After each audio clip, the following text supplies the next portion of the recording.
Because how old are you now? 27. Yeah, and so if you've been working since you were 9, or at least you know, Right. later on into your teens, I think Yeah. I think people forget that. And I coach personally a lot of musicians and who go on tour a lot. Sure. And I just finished a 40-city world tour for my second book. And we did like 40 cities, maybe in like 75, 80 days, maybe. Like it was intense. And we went all over the world. So we did like 15. I've never done anything like that. Yeah, That is intense. did 15 cities in the US and then 25 cities around the world.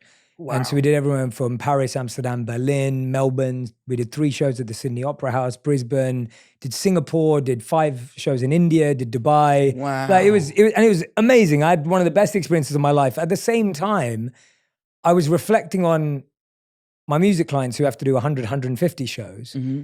A lot of them pull out of doing their tours. A lot of them announce, kind of like you're saying, I took a break. Sure. A lot of them will announce and say, you know what, guys, I can't finish. I can't do it anymore. And it's really interesting because I messaged some of them straight away saying, I always could understand why you needed that. Sure. Now I actually have actual empathy for you. 100%. Because now I'm on the road and I can see how displacing it is. Sure. And I'm older and I have a certain set of skills that help me with that based on my monk life and all the rest of it. But I can imagine if you've been touring since you were 15 years old, which is what a lot of these artists have done. Yeah.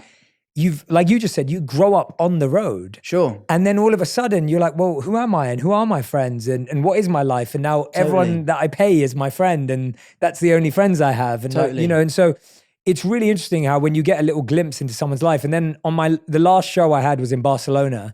I love Barcelona. Yeah, it was amazing. And the night before my last show, Live Nation, who was doing my show there, they also do Coldplay's tour, and they were like, do you want to come to watch Coldplay? I was like, I'd love to watch Coldplay. So I went the night before to watch Coldplay. It was unbelievable. They did 4 sold out shows of 65,000 people each night in Barcelona. And I went to watch the 4th night, and Chris Martin and the crew were just unbelievable. Yeah. And then I found out it was their 89th show. And I was thinking, gosh, like it is so hard. Like it's just so hard. And all their families are with them and traveling with them and all the rest of it. And so I want to touch on that with you as well, that walk us through, because I've talked about this with actors offline and I don't think I've fully done it online. And so if you're willing to go there, I'd really appreciate it. Sure. When you're playing a role, I think as a viewer, we massively underestimate how hard acting is, especially when the role is the kind of role that you're playing in the crowded room.